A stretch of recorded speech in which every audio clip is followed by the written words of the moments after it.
Assalamualaikum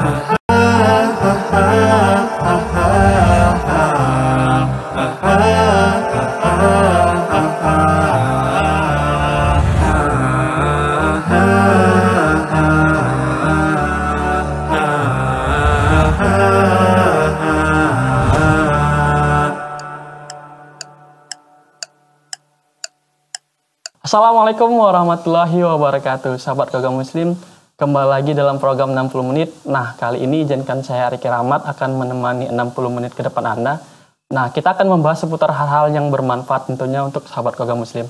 Nah, kali ini saya akan menemani sahabat Keluarga Muslim tentunya dengan Ustadz Gofur, Abdul Gofur maksud saya. Nah, kali ini kita akan ngebahas seputar tentang bagaimana sih orang-orang itu bisa ruqyah, dan kita juga pastinya bisa ruqyah juga tentunya. Nah, Ustaz. Assalamualaikum, Ustaz. Waalaikumsalam warahmatullahi wabarakatuh. Sehat, Ustaz? Alhamdulillah sehat. Antum gimana, sehat? Alhamdulillah sehat, Ustaz. Semangat ya? Semangat saat ini. Ada yang mau tanya dulu nih, Ustaz. Sebenarnya ruqyah itu apa sih, Ustaz? Itu dulu, Ustaz. Bismillah, alhamdulillah, wassalatu wassalamu ala rasulillah wa ala alihi wa ashabihi wa mu'alah amma ba'du. Ya, untuk ruqyah, ya mungkin di antara kaum muslimin juga sudah tidak asing lagi untuk kata ruqyah ini, ya, dan mereka sering mendengar ataupun sering menyaksikan di televisi. Ya, kalau menurut bahasa, ya, kata ruqyah ini dia berasal dari bahasa Arab yang artinya adalah jampi-jampi, ya, ataupun kalau bahasa kita biasa disebut mantra.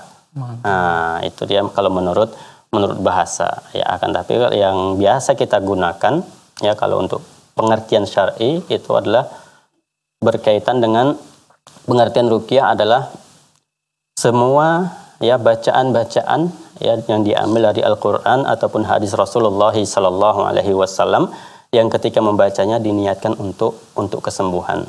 Nah, ini yang sering dipakai pengertiannya oleh para ulama.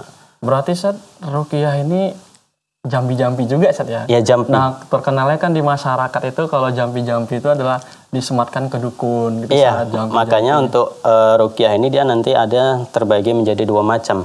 Ya, ada ruqyah yang syar'iyah, ada dia ruqyah yang syirkiyah.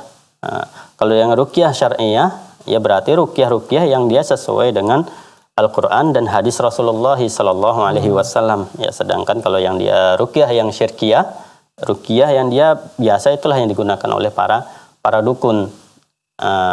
Makanya untuk para ulama memberikan syarat ruqyah, yaitu ada sekitar, kalau saya nggak salah itu sekitar 4. Ya, yang pertama itu syarat ruqyah itu dia bacaannya diambil dari Al-Quran.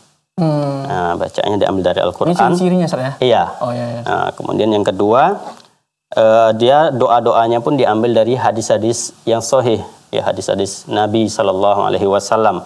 Ya kan, banyak doa-doa yang diambil dari hadis Nabi Sallallahu Alaihi Wasallam. Ya, kemudian yang ketiga, ini dia menggunakan bahasa yang dipahami, menggunakan bahasa yang bisa kita pahami. Nah, kalaupun dia menggunakan ketika meruqyah menggunakan bahasa Jawa, boleh, nggak masalah. Dan dia cuma mengeluarkan metu kue jin, nah, misalnya gitu kan. Nah, itu boleh, nggak ada syariah tadi, Ustaz? Iya, itu syariah, nggak masalah kalau dia menggunakan kata itu. Yang penting bahasanya itu bisa dipahami. Nah, beda dia dengan misalnya mantra yang dibaca oleh dukun. Ya, kalau mantra yang dibaca oleh dukun memang bahasanya pakai bahasa Jawa, tapi susunan kalimatnya itu nggak bisa dipahami, sehingga inilah dimasuk dalam kategori ruqyah yang syirkiyah. Nah, kemudian yang keempat itu ditambahkan ada bacaannya itu harus jelas, harus dengan suara yang keras. Ya, dalam bacaan ruqyah.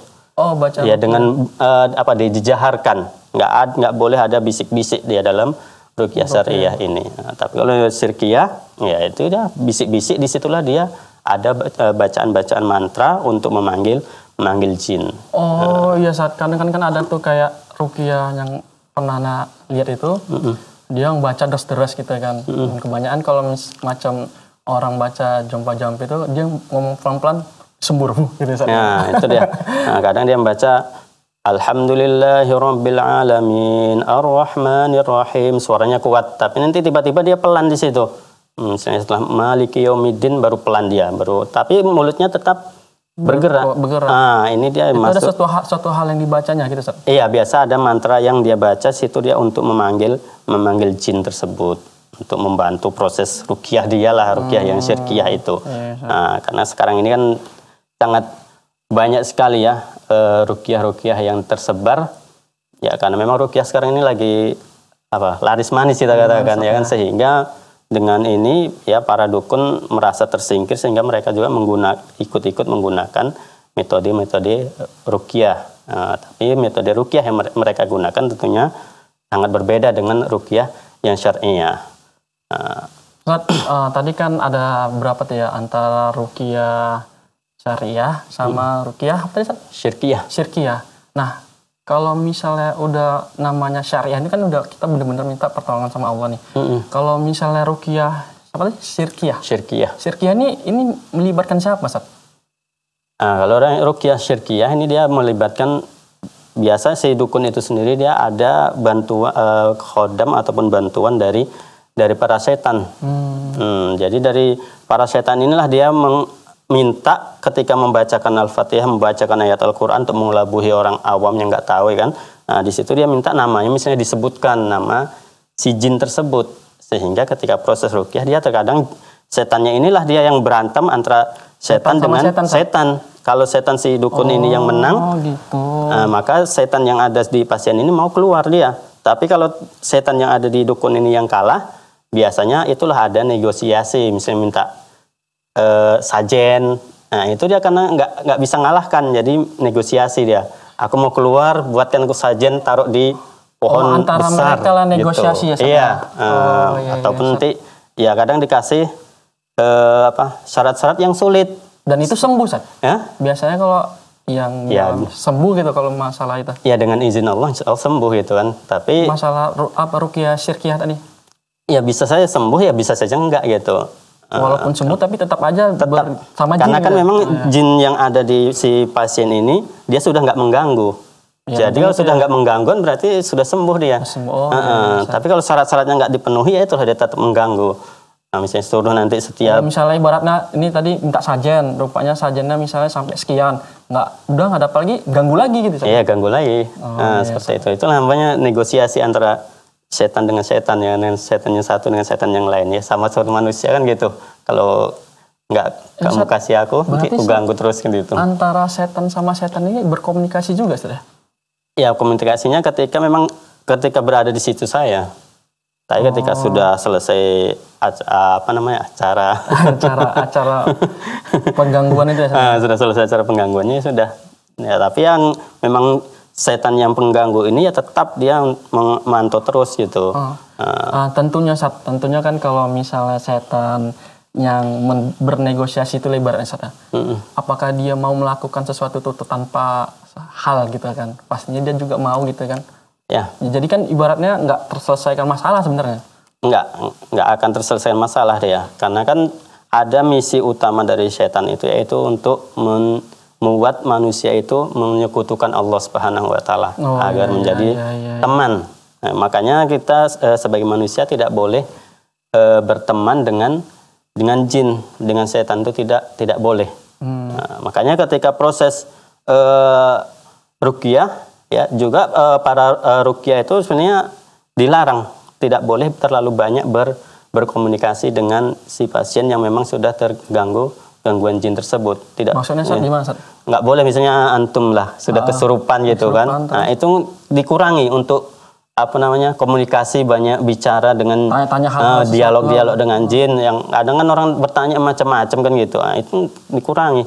Karena ini nanti karena hukum asalnya setan ini kan pembohong. Jadi apa yang dia sampaikan sebenarnya bohong semua. Nah, ujung-ujungnya nanti si peruqyah ini kalau dia tauhidnya yang lemah bisa terjerumus ke dalam bohongannya ini?